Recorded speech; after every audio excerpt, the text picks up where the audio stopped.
Hi everyone, हम मिले हैं to discuss important diagrams of ecology. तो इकोलॉजी के इंपॉर्टेंट डायग्राम्स डिस्कस कर रहे हैं जो 12th बोर्ड में आपको काम आएंगे और नीट में भी। अगर इसी डायग्राम के बेसिस पे कुछ क्वेश्चंस आ गए तो आप उसको आसानी से सॉल्व कर लोगे। देखो, इकोलॉजी एक ऐसा यूनिट होता है जिसमें से बहुत सारे क्वेश्चंस आते हैं, जनरली 8 to 9 एमसीक्यूज आते हैं और बच्चे ना जनरली इसको छोड़ देते हैं बोल के ईवीएस है, इसमें से क्या आएगा। But yes, it is a very important unit from exam point of view. अभी उसी के लिए हम यहाँ मिले to discuss what all things are we going to study. उससे पहले जो हर जगह फैला हुआ है, जो हर जगह चर्चे में है, वो है vote. Vedantu online talent exam जिसका पहला पार्ट ऑलरेडी 28 मार्च को हो चुका है एंड सेकेंड वाला आ रहा है ऑन 4th अप्रैल। याद कर लो, बस संडे है, नजदीक है, दूर नहीं है ज्यादा, तो फटाफट अपने आप को रजिस्टर करवा लो। तो फोन उठाओ, डाउनलोड कर लो Vedantu live learning app and अपने आप को रजिस्टर करवा लो। कैसे रजिस्टर करवाना है वो भी मैं बता देती हूँ, ठीक है। नेक्स्ट, हमने क्रैश कोर्स शुरू किया। क्रैश कोर्स जो है वो 22 मार्च से पहला बैच ऑलरेडी स्टार्ट हो रहा है, स्टार्ट हो चुका है। अभी नेक्स्ट बैच हमारा 5th अप्रैल यानी कि मंडे से स्टार्ट हो रहा है। अगर आपको उस क्रैश कोर्स का एक हिस्सा बनना है जहां हम 120 सेशंस में पूरा सिलेबस कवर कर रहे हैं, तो क्या करोगे आप, नीचे डिस्क्रिप्शन बॉक्स है, वहां पे लिंक है, लिंक पे जाइए। क्रैश कोर्स के लिए फॉर्म ओपन हो जाएगा, पेज ओपन हो जाएगा, उसी पेज पे जाइए, अपने डिटेल्स भरिए और कूपन कोड क्या अप्लाई करोगे, BMCC। यस, यही कूपन कोड अप्लाई कर लो ताकि 10,000 का क्रैश कोर्स 7,000 में मिलेगा, पूरा 30% discount. What are you waiting for भाई, टाइम जा रहा है, नीट 2021 क्रैक करना या नहीं, है ना। तो इसी नीट 2021 को क्रैक करने के लिए हमने शुरू किया है क्रैश कोर्स, जहां 120 सेशंस में इंडिया के बेस्ट टीचर्स के साथ physics, chemistry and biology 11th and 12th पूरा नीट मेन सिलेबस खत्म। 8 AM से 11 PM तक डाउट सॉल्विंग सेशंस रहेंगे जो आप डाउट एक्सपर्ट्स को पूछ सकते हो on doubt app. Next, 10 full test होंगे, 10 पार्ट टेस्ट होंगे। भाई 10 टाइम्स अगर टेस्ट दे दिया आपने पूरे सिलेबस का, फिर कौन रोकेगा आपको नीट क्रैक करने से। उसके साथ साथ टीचर्स आपको देंगे amazing tricks and amazing tips ताकि आप नीट को आराम से क्रैक कर पाओ। और प्लस जहां मैं पढ़ा रही हूँ एज अ मास्टर टीचर भूमिका मेहता और बाकी हमारे बेहतरीन टीचर्स आपको पढ़ा रहे हैं, उसी प्लेटफॉर्म पे आप 2-वे इंटरक्शन के साथ पढ़ सकते हो, है ना। अब कमिंग टू द पॉइंट, ये देख लो स्क्रीन पे 22 मार्च से ऑलरेडी स्टार्ट हो चुका है पहला बैच, दूसरा बैच स्टार्ट हो रहा है 5th अप्रैल। इसी 5th अप्रैल के लिए हमने अभी से रजिस्ट्रेशन शुरू कर लिया है, हमने एनरोल करना शुरू कर लिया है, बैचेस बहुत फटाफट भर रहे हैं। तो अपनी जगह कायम करने के लिए क्या करोगे आप, फटाफट नीचे जाओगे, डिस्क्रिप्शन बॉक्स में लिंक मिलेगा, लिंक पे क्लिक कर लो, BMCC कूपन कोड अप्लाई कर लो और 30% डिस्काउंट मिल जाएगा आपको, ठीक है। नेक्स्ट, अब शुरू करते हैं important diagrams of ecology. Ecology का सबसे पहला चैप्टर नंबर 13, और उसी 13 chapter organism and its population से ये रहा हमारे सामने एक अच्छा खासा ग्राफ। ये क्या बता रहा है, तो हमने बोला ये बता रहा है biome distribution with respect to annual temperature and annual precipitation। मतलब if you see x axis, तो x axis पे हमेशा क्या होगा, precipitation, कितना स्नोफॉल होता है या कितना रेनफॉल होता है, और y axis पे क्या रहेगा, एनुअल टेम्परेचर, किससे किसके बीच में टेम्परेचर रेंज होता है, ठीक है। अब क्या याद रखोगे इसमें, अगर टेम्परेचर बहुत ज्यादा था अप्रोक्सीमेटली 5 से 20 डिग्री के आसपास, लेकिन पानी बहुत कम है, देखो बारिश बहुत कम है, स्नोफॉल बहुत कम है, सबसे कम स्नोफॉल सबसे कम पानी कहाँ प्रेजेंट है, कहाँ पे रेनफॉल भी कम स्नोफॉल भी कम, डेजर्ट, वो होता है डेजर्ट। पूरा साल जहां पे टेम्परेचर ऑलमोस्ट कांस्टेंट होता है वो होते हैं इंडिया के मेजर पार्ट्स, मतलब ट्रॉपिकल फॉरेस्ट, है ना। जैसे India is a tropical country, बहुत सारे रीजन्स आएंगे जो हमारे इक्वेटर के आसपास होते हैं, वो होते हैं ट्रॉपिकल एरिया। ट्रॉपिकल एरिया में पूरा साल ऑलमोस्ट सेम आपको टेम्परेचर मिलेगा। सो अगर आप ये देख रहे हो कि कांस्टेंट टेम्परेचर आपको कहीं दिखता है तो that has to be tropical area, simple, ठीक है। बारिश कम है और टेम्परेचर ज्यादा है, ये देखो ये बारिश ट्रॉपिकल एरिया जितनी नहीं थी, लेकिन टेम्परेचर जो था वो उतना ही आसपास कहीं पे था, ठीक है। Then you call that as temperate forest, जहां हमको C3 प्लांट्स मिलेंगे, और ट्रॉपिकल में हमको C4 प्लांट्स मिलेंगे, वो भी ट्रॉपिकल कौन से एरिया में, ड्राई एरिया में। मेन जो रेन फॉरेस्ट होता है ट्रॉपिकल, वहां C4 प्लांट ज्यादा नहीं मिलेंगे। नेक्स्ट कोनिफरस फॉरेस्ट, मतलब यहाँ हमको मिलेंगे जिम्नोस्पर्म्स। जिम्नोस्पर्म्स वो होंगे जो जनरली कोल्ड एरिया में रहते हैं, इसलिए इनका टेम्परेचर देखो जैसे कि हमारा 15 डिग्री से लेके 0 डिग्री के आसपास का, ठीक है। यही टेम्परेचर्स को आपको मिलते हैं ना उत्तराखंड, देन हिमाचल या फिर जम्मू कश्मीर, यहाँ पे यही आसपास के टेम्परेचर्स होते हैं क्योंकि वहां आपको जिम्नोस्पर्म बहुत ज्यादा मिलते हैं। फिर हमने बोला ऐसी जगह जो पूरी बर्फ से ढकी होगी, कंप्लीटली लेडन विथ स्नो, और वहां पे ट्री नहीं दिखते, वो होते हैं हमारे टुंड्रा, जहां ट्रीज नहीं मिलते। टुंड्रा वाला जो रीजन होगा वहां टेम्परेचर देखो -10 से लेके 0 के बीच के आसपास, मतलब ये हमेशा बर्फ से ढका हुआ एरिया रहेगा, that is arctic and alpine tundra. So हमने क्या क्या याद कर लिया, सबसे कम बारिश, सबसे कम पानी, और सबसे ज्यादा टेम्परेचर जाता है 20-25 डिग्री का, दैट इज डेजर्ट। एक कांस्टेंट 20-23 डिग्री के आसपास का टेम्परेचर पूरे साल भर, वो tropical forest. Moderate rainfall, moderate temperature, that is temperate. और जहां लो टेम्परेचर होता है 0 से 10 डिग्री के आसपास, वो होता है बर्फीला इलाका, जहां मिलेगा कोनिफरस फॉरेस्ट। ऐसी जगह जहां सिर्फ बर्फ ही बर्फ है, ट्री तो दिखते ही नहीं है, वो है हमारा Arctic and alpine tundra. Simple. अब इसी के साथ जाते दूसरे डायग्राम पे। वो ऑर्गेनिज्म जो अपना बॉडी टेम्परेचर कभी चेंज नहीं करते, इंटरनल लेवल कुछ एक्सटर्नल कुछ भी हो जाए, इंटरनल लेवल हमेशा कांस्टेंट होगा, वो होते हैं रेगुलेटर्स। इसलिए उसको एक स्ट्रेट लाइन दिखाया गया, रेगुलेटर्स। वो ऑर्गेनिजम्स जो एक्सटर्नल के साथ साथ अपना बॉडी टेम्परेचर चेंज करते रहेंगे करते रहेंगे करते रहेंगे, वो होते हैं हमारे कॉन्फॉर्मर्स। ये देखो जैसे वो जो ग्रीन वाली लाइन है वो आपको दिखेगी, जैसे जैसे जैसे एक्सटर्नल कंडीशंस चेंज हो रही है, इंटरनल भी चेंज होगी। मतलब इन शॉर्ट आप ये बोल सकते हो वो डायरेक्टली प्रोपोर्शनल चेंजेस दिखाएगा। जितना ज्यादा एक्सटर्नल कंडीशन में चेंज, उतना ही ज्यादा इंटरनल कंडीशन में चेंज। ये होते हैं हमारे कॉन्फॉर्मर्स। पार्शियल रेगुलेटर्स ये होते हैं जो कुछ हद तक रेगुलेट करने की कोशिश करेंगे, बट अगर टेम्परेचर बहुत ज्यादा ड्रॉप हो गया, बहुत ज्यादा सीवियर चेंजेस आ गए, तो फिर ये बेचारे कॉन्फॉर्मर हो जाएंगे। सो दे आर पार्शियल रेगुलेटर्स, कभी कभी रेगुलेट कर लेते और कभी कभी कॉन्फॉर्म कर जाते। सो याद रखोगे सिंगल स्ट्रेट लाइन है रेगुलेटर। अगर आपको ऐसा ग्राफ दिख रहा है ऊपर की तरफ, तो आप उसको बोलोगे कॉन्फॉर्मर, और अगर कॉन्फॉर्मर और रेगुलेटर के इन बिटवीन कुछ है, तो आप उसको बोलोगे पार्शियल रेगुलेटर। सिंपल। फिर जाते हैं टू द नेक्स्ट। उसी में आपको कहीं ना कहीं पॉपुलेशन के लिए 3 पिरामिड मिलेंगे। ये देखो, ये था प्री रिप्रोडक्टिव, मतलब बच्चे जिनकी उम्र होगी 0 से 14 ईयर्स के बीच में, ठीक है। ये है आपके रिप्रोडक्टिव एज, जो होता है अप्रोक्सीमेटली 14 से लेके 49 या 45 ईयर्स के आसपास के, सॉरी 59 ईयर्स के आसपास के लोग, ठीक है। 45 से 59 ईयर्स के आसपास के लोग होते हैं ये। 14, कम से कम 14, मैक्सिमम 45 टू 59 ईयर्स का एज जाता है। ये होते हैं रिप्रोडक्टिव एज ग्रुप वाले लोग। अगर नया जनरेशन, यंग जनरेशन, युवा पीढ़ी ज्यादा है और रिप्रोडक्टिव एज वाले कम है, मतलब आगे ना ये और बढ़ेगा, ये और बढ़ेगा। सो इसका मतलब ये पॉपुलेशन कैसा था, एक्सपैंडिंग। समझ रहे हो। अगर अगर आपको ये दिख रहा है कि मिडिल एज के लोग सिर्फ 10 है फैमिली में, लेकिन बच्चे 20 है, तो वो 20 लोग आगे और रिप्रोड्यूस करेंगे और फैमिली और बड़ा हो जाएगा, मतलब वो पॉपुलेशन कैसा था, एक्सपैंडिंग। ये जनरली हमको इंडिया का पॉपुलेशन दिखता है ना। नेक्स्ट, जितने बड़े हैं उतने ही बच्चे हैं, मतलब जितने रिप्रोडक्टिव थे उतने ही प्री रिप्रोडक्टिव भी थे, तो पॉपुलेशन आगे जाके इतना ही रहेगा, न बढ़ेगा न कम होगा। ऐसे पॉपुलेशन को आप बोलते हो स्टेबल पॉपुलेशन, जो बहुत ज्यादा जरूरी होता है बट बहुत कम दिखता है हमको। फिर लास्ट, ऐसा कंडीशन जहां पे पेरेंट्स जो थे या मिडिल एज ग्रुप वाले लोग जो थे वो तो बहुत थे, लेकिन बच्चे कम थे।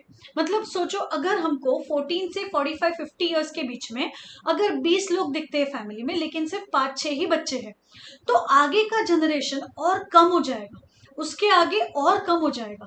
तो ऐसे टाइम पे जब रिप्रोडक्टिव ज्यादा है और प्री रिप्रोडक्टिव कम है, हम उसको बोलेंगे डिक्लाइनिंग पॉपुलेशन।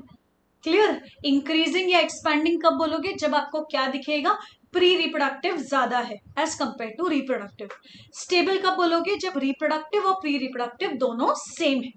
और डिक्लाइनिंग कब बोलोगे? जब रिप्रोडक्टिव के कंपैरिजन में प्री रिप्रोडक्टिव थोड़े कम होंगे, तब जाके आप उसको बोलोगे डिक्लाइनिंग पॉपुलेशन।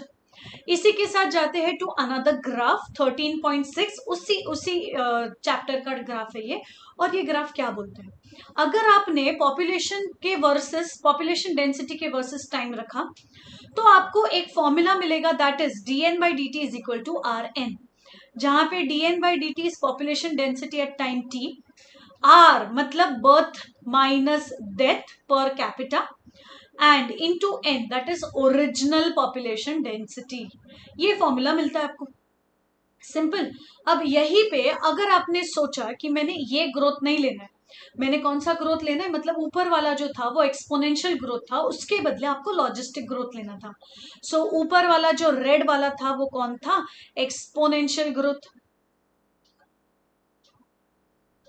और आपने क्या सोचा था? आप क्या लोगे? आप लेने वाले थे लॉजिस्टिक ग्रोथ, जिसको हम पर्ल-वर्हल्स्ट लॉजिस्टिक ग्रोथ भी बोलेंगे, ठीक है।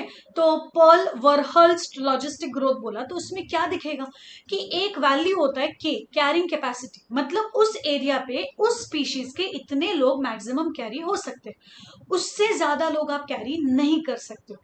अगर आपने कैरिंग कैपेसिटी प्लॉट कर दिया तो आपका फॉर्मूला चेंज हो जाएगा, क्योंकि पॉपुलेशन कैरिंग कैपेसिटी पे असिम्प्टोट हो जाएगा, मतलब ग्रोथ आगे नहीं जाएगा, उससे ज्यादा ग्रोथ नहीं जा सकता।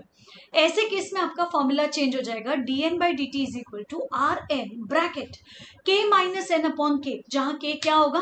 Carrying capacity. सिंपल। नेक्स्ट, फिर हम जाते हैं नेक्स्ट चैप्टर पे, जहां हम इकोसिस्टम में ट्रोफिक लेवल के बारे में पढ़ेंगे।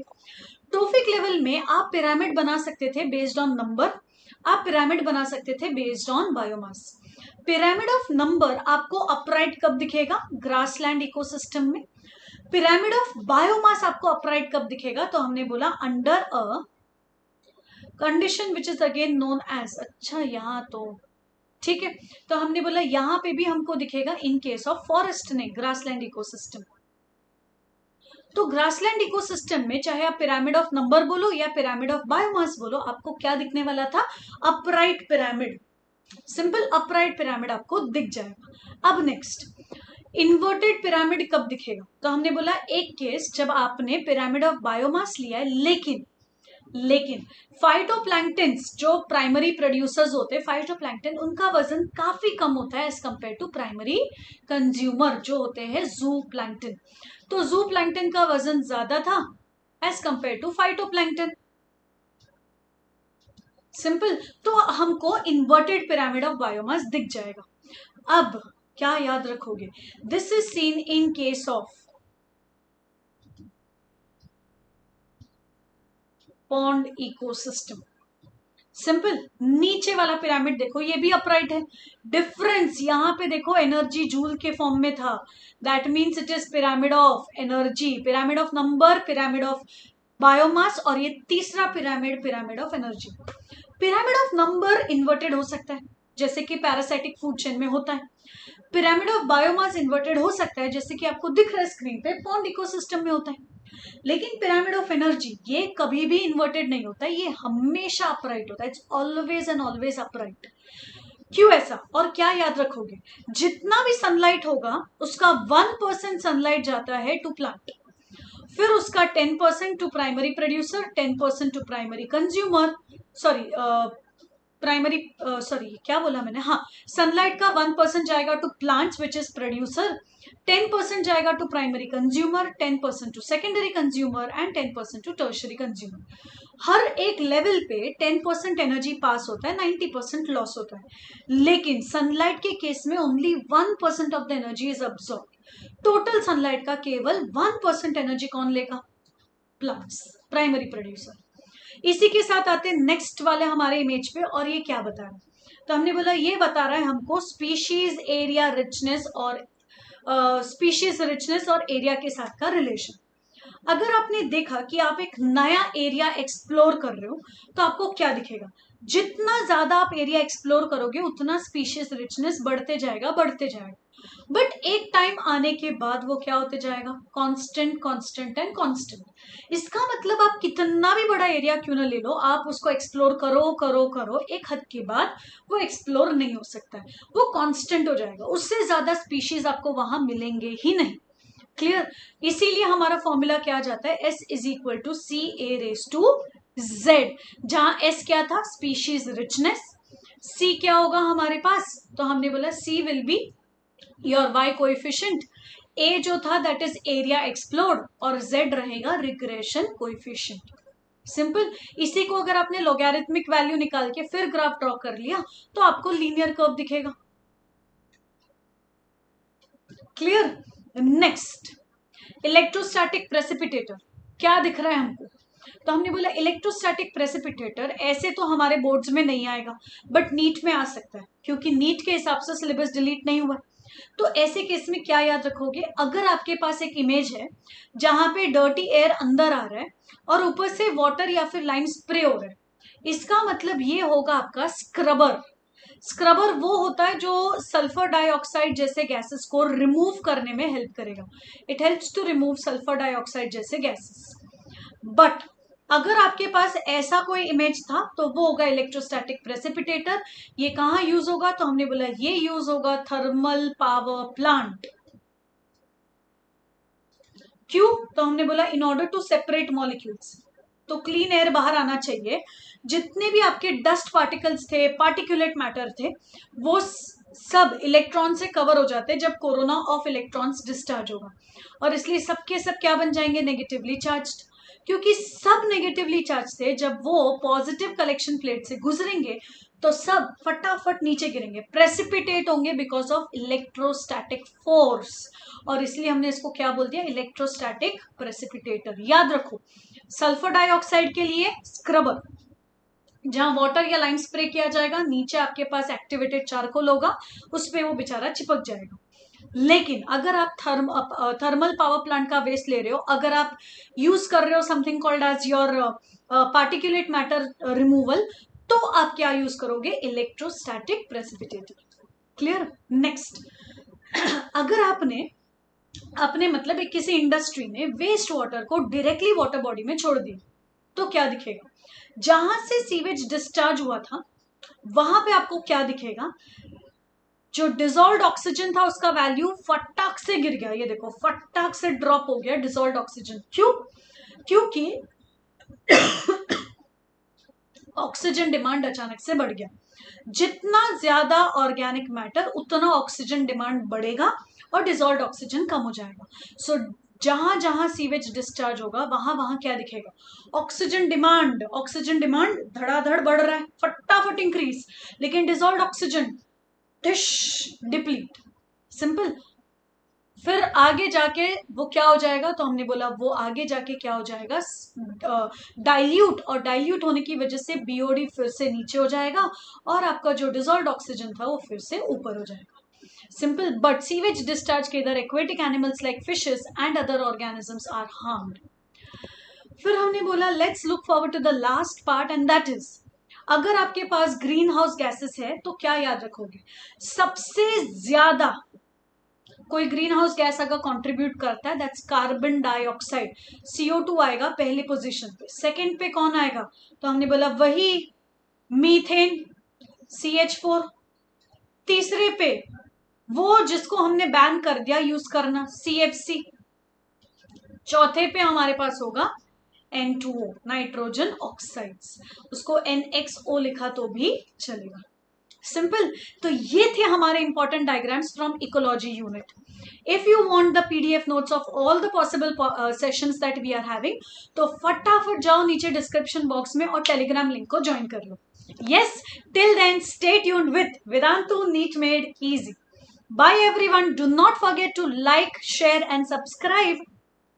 Bye.